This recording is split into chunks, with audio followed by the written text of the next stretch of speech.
the reality of heaven and yes, and hell. Heaven and hell, or azab in general? Everything concerning heaven and hell, adab and naim, and what is the reality of them. Yes, sir. You know, normally people understand the Jahannam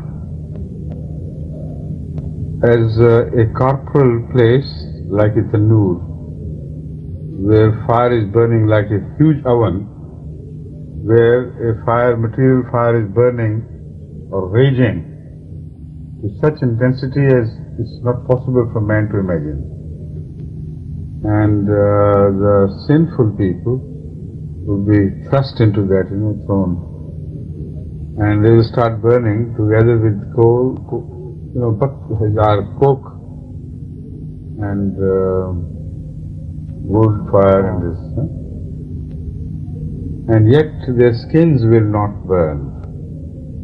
Whenever they become resistant to this fire, they will be changed anew, so that the torture continues.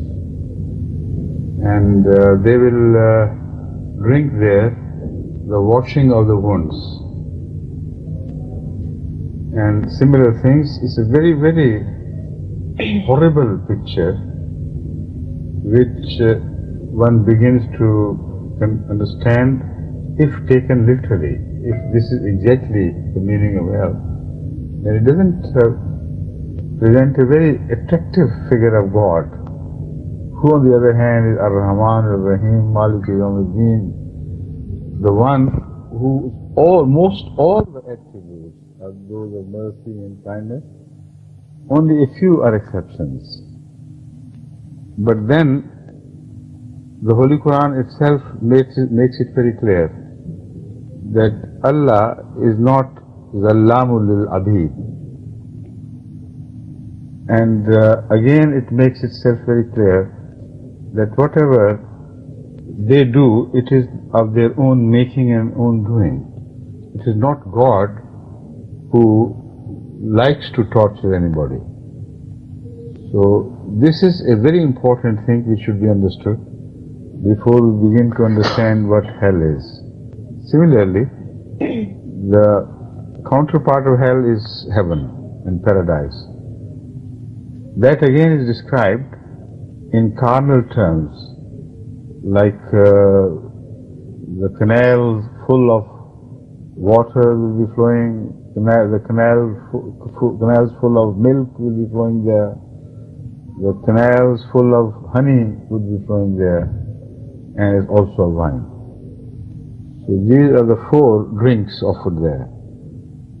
And as far as the birds are concerned, there are no birds mentioned in heaven, but the meat of birds is mentioned. If it is literal, one wonders what sort of birds would be catered for there, and they would fly about, and will they bear children, and by laying eggs and so on, and where will they pass out their filth and so on and so forth. So everything of heaven seems to be again a carnal thing. Yet, according to the Holy Quran, the people will not be carnal. They will be of a different type, because the Holy Quran says, وَنُنْشِئُكُمْ فِي مَا لَا تَعْلَمُونَ. وَنُنْشِئُكُمْ पहले उसे हम निकालना. We'll do this, and نُنْشِئ is mansoob, نُنْشِئ. وَنُنْشِئُكُمْ فِي مَا لَا تَعْلَمُونَ, and we are going to raise you into something. ठीक है. نحن قدرنا بينكم الموت وما نحن بمسبوقين على أن نبدل أمثالكم وَنُنْشِئَكُمْ فِي مَا لَا تَعْلَمُونَ. We it is who have organized everything according to very precise estimates, very clear design and really distinct things. قَدَّرْنَا. What have we organized? Well, al-maut. Maut is not something which you think suddenly it happens.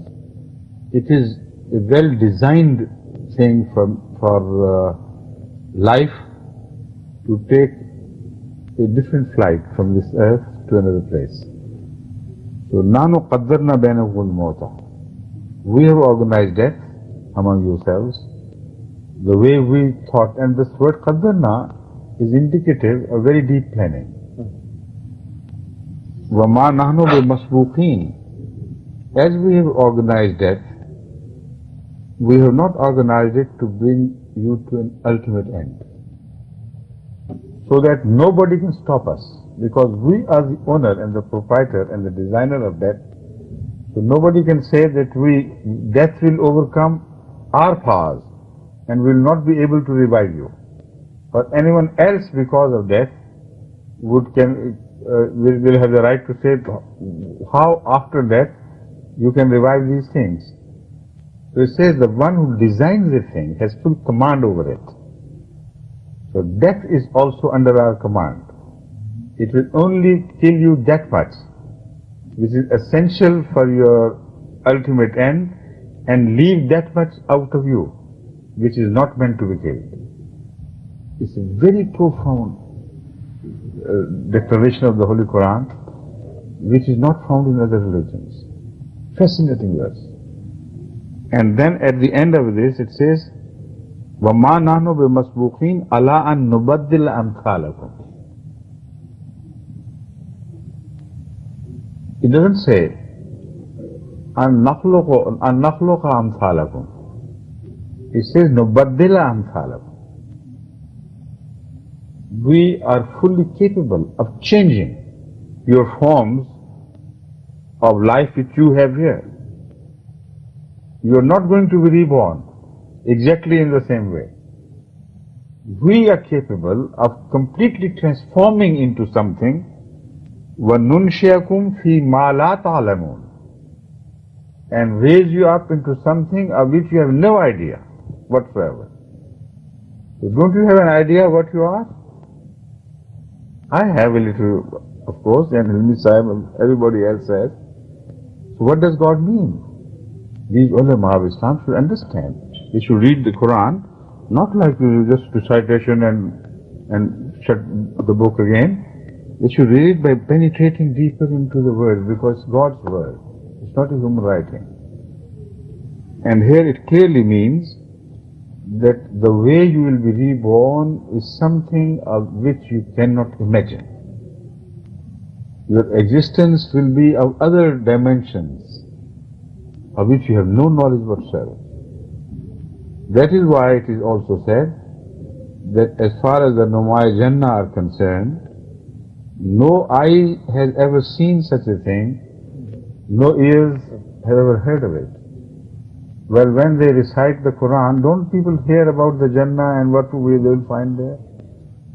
Everything of that world is completely different from what we know here, and these are only examples and parables to convey certain meanings, no, nothing else. Now, it is not the meaning of like ordinary meaning of honey, or ordinary meaning of milk, or ordinary meaning of wine. They have nothing to do with Noamai Jannah.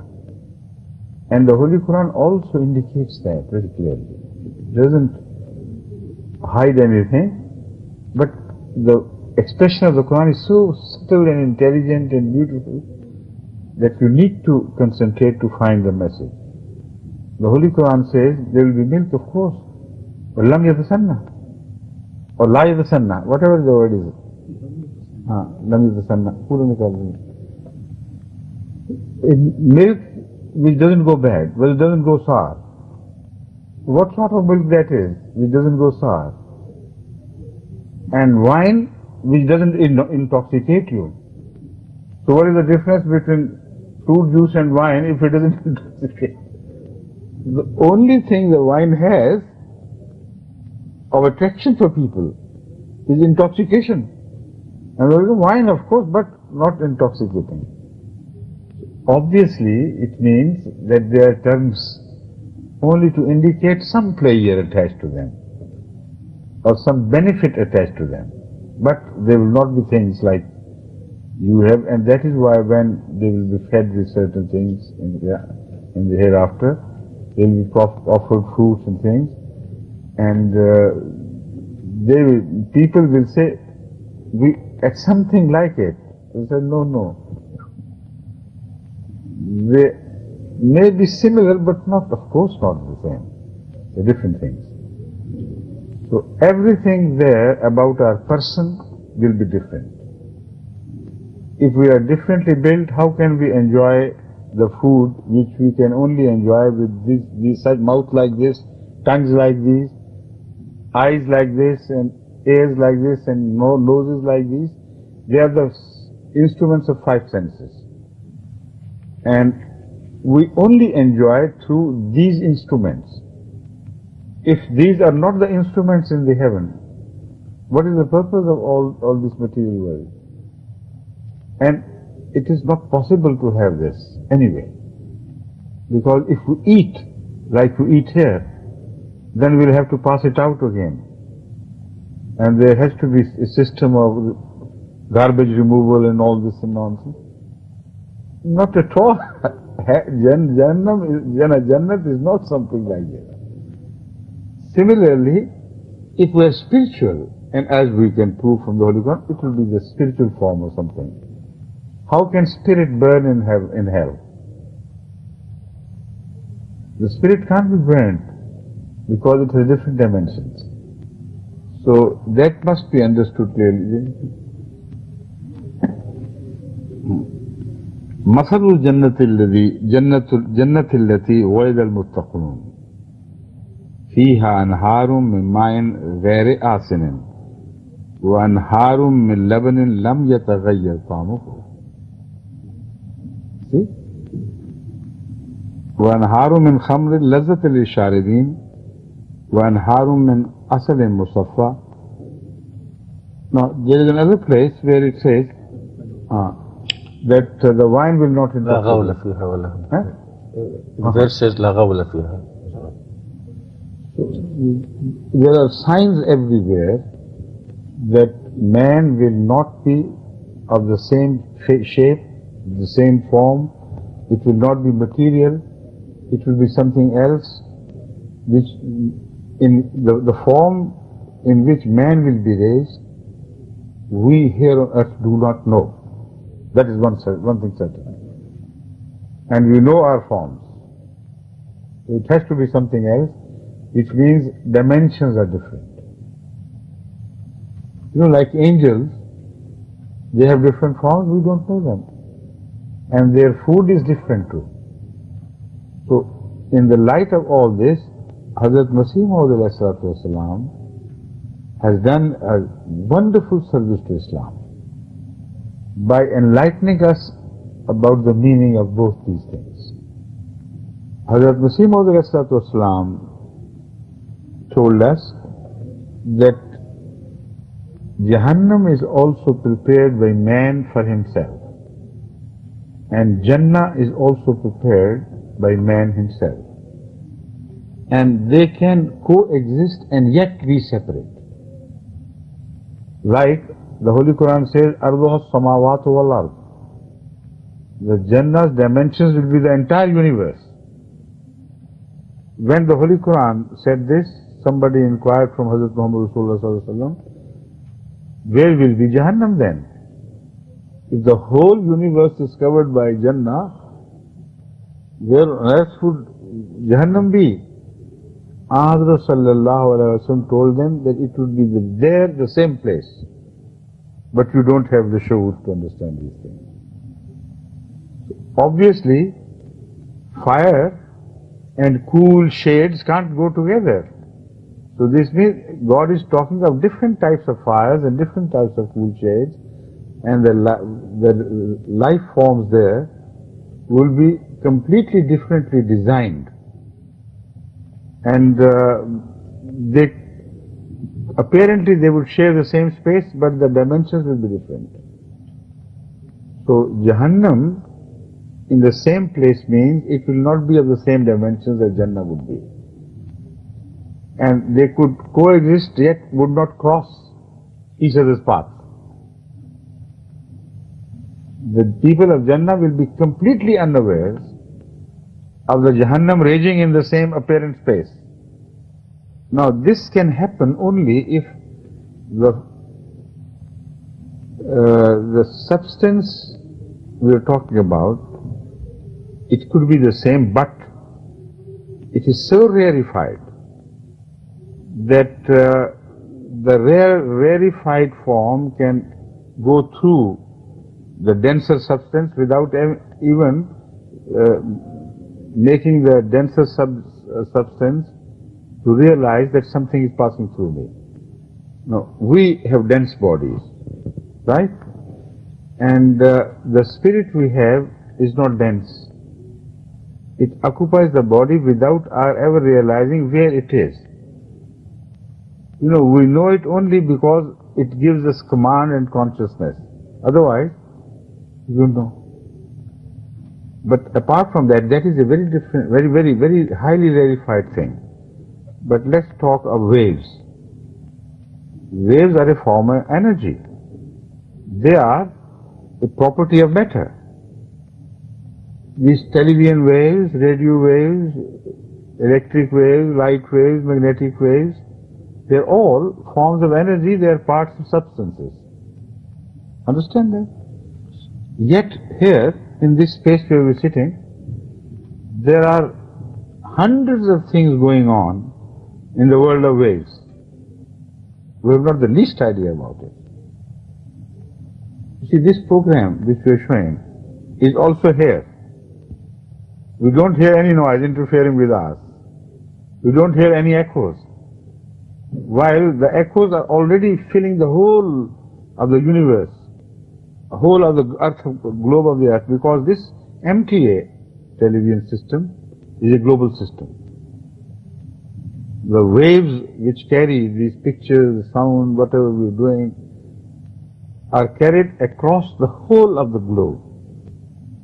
And we are talking, we don't know that this is here. But if you have the right sort of machine, a television, then a dish antenna, you will suddenly begin to see yourself as you talk and as you look, it will appear on the television. Then here, on the same space, the people are different programs from all over the world, hundreds of them, can be detected. There's singing going on, there's dancing, there's dirty talk, murders being staged, dramas being played, poetry being read, lectures being delivered. All of that is here, in the same space. Can you feel it? Can you put your hand and see or something? Nothing. While this belongs, this wave system, this wave system or this energy form belongs to the same dimensions as we have, same 4 dimensions, right? Time, space, and what else? Space is 3 dimensions and time. Space is 3 dimensions and time is the 4th. That's right. Space like this, 2 planes, yes. And third plane it is left like this. Yes. Space has 3 planes. This is a plane, all spread over. This is again a plane. And the third plane is from here to there, in like this, in this direction. And time is the 4th dimension. So the things we don't know and cannot know directly, which do not interfere with us, belong to the same 4 dimensions. But the scientists have worked out so far, mathematically, more than 14 dimensions, which are mathematically possible, but which you cannot conceive. So, if the dimensions change in the hereafter, and the hell belongs to other dimension and the heaven belongs to another dimension, they can never cross their path. Impossible. So these are the things the Holy Quran is talking about. 1400 years ago, the Holy Prophet of Islam sallallahu alaihi wasallam was definitely told by Allah that hell and heaven would remain within the same dimensions and will not cross, not within the same space, but will not cross each other's path. That means their dimensions are different. So if our dimensions are different, how can we conceive a carnal hell and a carnal heaven giving us torture or providing us pleasure? Because spirits can't enjoy water or honey or anything else. Then they should understand this. This is no heaven to be confined in a place with only running water and wine and milk and honey. Won't you be bored to death? What hellish heaven that would be if it is carnal. It is not carnal. These four things convey messages. Honey has its own curative powers. It indicates health, sweetness and health, and the best of things. Honey is the nectar of whatever vegetative kingdom produces, whatever is produced through vegetation. Honey is the very best essence of that. It is only that meaning that whatever God will have for you, the very best of that will be provided to you and constantly, without ending. And milk is a complete diet.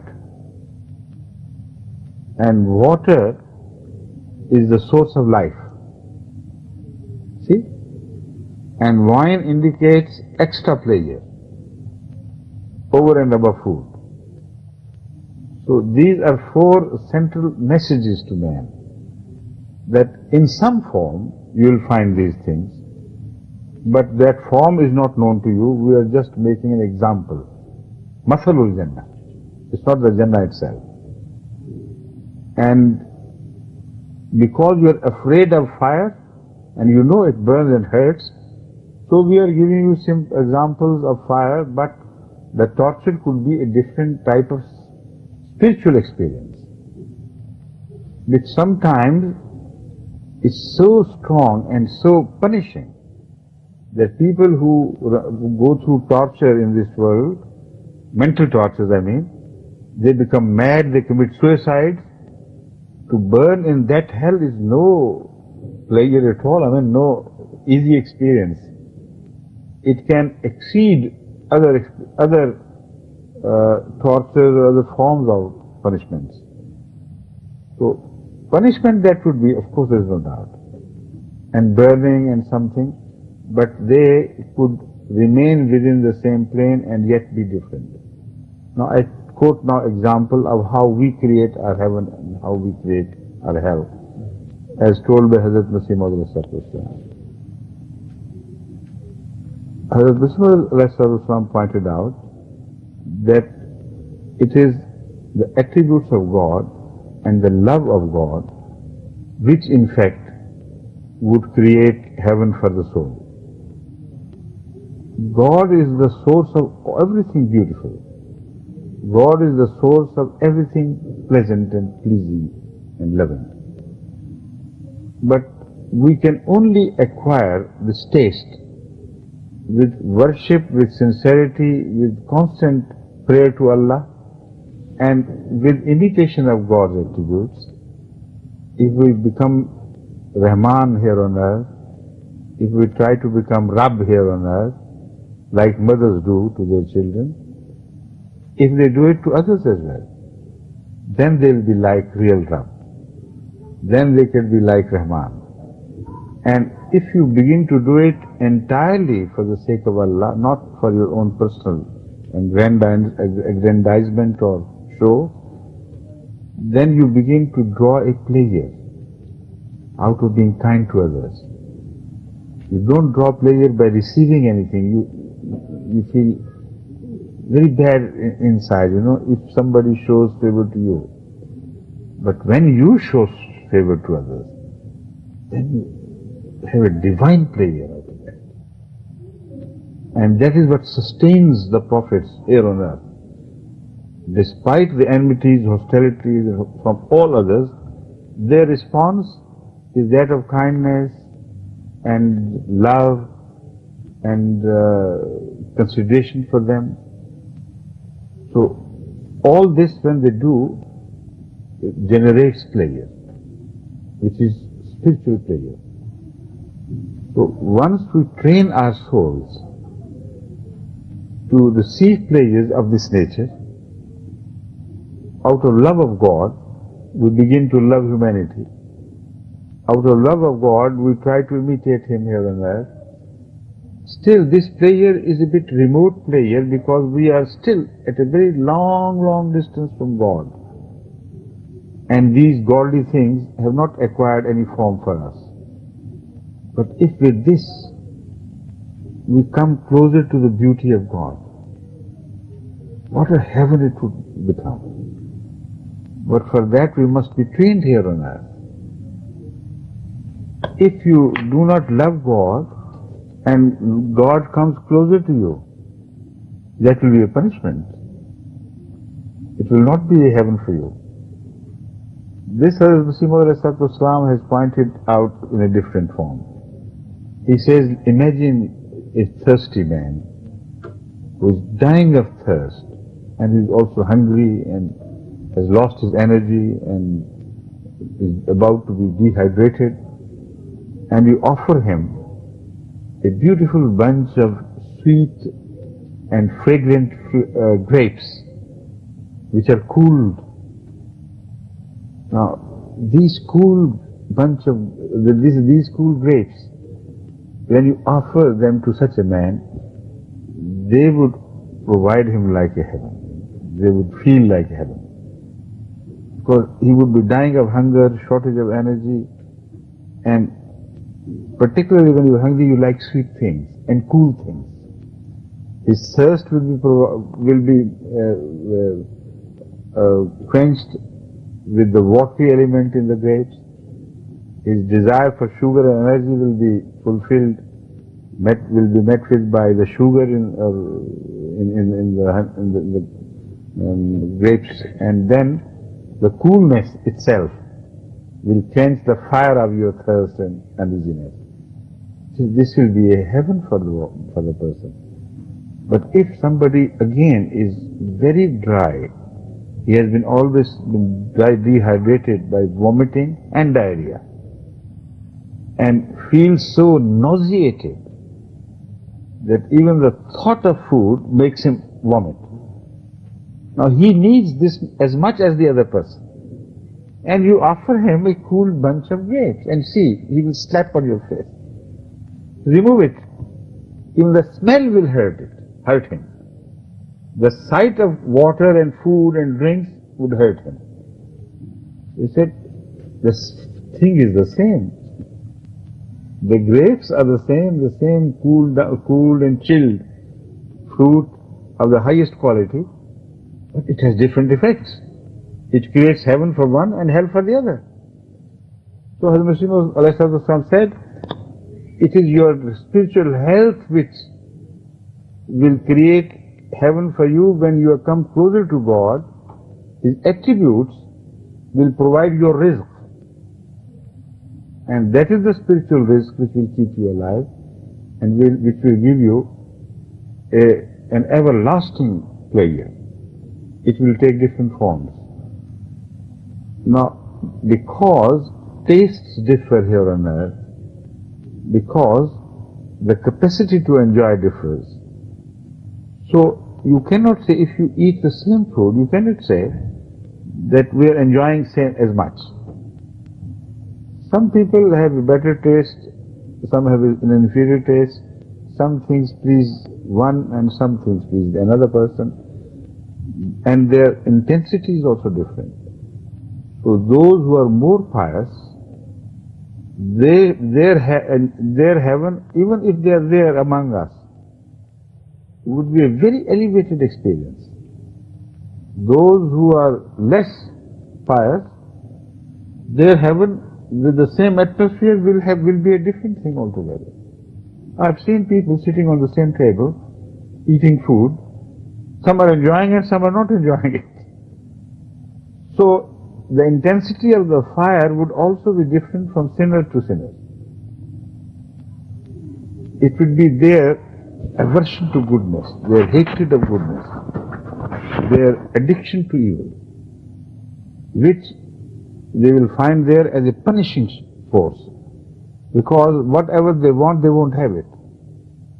You see, if somebody does not like to hear recitation of the Quran, he doesn't like the Quran, and he wants film songs and music and pop songs and things, and day and night he hears the Quran being recited from radio, what would happen to that poor man? And the one who is a godly person who loves the Quran, and he opens the television and there is filth. He opens the television and there is pop song, and people making mad, movements in the scene. Every time he'll shut up the television or he'll go mad with that. It is not the things which differ. It is what you are and what you have trained yourself for, your acquired tastes. So Hazrat Mirza Tahir Ahmad, with reference to many verses of the Quran and many traditions, proved the point that the hell will be spiritual, the heaven will be spiritual. Here on earth we make our own hell and own heaven. That is why the blame does not go to God. They themselves hurt themselves, they themselves are cruel to themselves. These are the repeated assertions of the Quran. We have told them, look here, if you do bad things, you are going to create this. So once it is done, then you are in for your own punishment. You understand? Hadur, I mentioned this antenna because I understood what you said this way, as if this antenna receives certain waves but does not receive other waves. If you change No. This it's only there. Yes. That you made a mistake. I was noting it, but now, I didn't want to interfere. If you change these things, then you prepare the antenna or to receive certain things. What I meant to say was that this jaw is full of hundreds of things and beyond which we don't understand. Yes. And they don't cross paths with us, while they belong to the same dimensions. Dimensions are not different. But they don't cross paths with us, and they each live separately without any interference from others. The existence of this can only be verified through the help of such antennas which can receive waves and transform them into those waves which we can see and hear directly with our own eyes and ears. So you need that instrument, but that instrument proves their existence. Yes. But otherwise they don't interfere.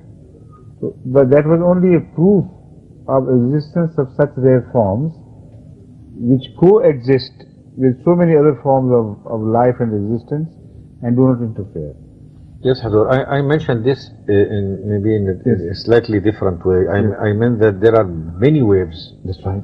And these waves, they can meet, but they do not interfere with each other. You're right there. And absolutely. if you have a certain antenna or instrument, it will receive this and will not receive the other. This I didn't say, but I should have said that. No, Hadur, I understood. What they said was, you can find the existence, the proof of existence with some machines which are capable of receiving. Yes. Otherwise, you don't know. Then forgive me, I used it the other way. And that is why the information of hell would be passed on by God to those of the heavenly people, although they will not cross their path. So there will be a system of cross-information. Yes, but they have these instruments or receivers which will receive the torture of hell, while the others do not receive it. That is correct. That's correct.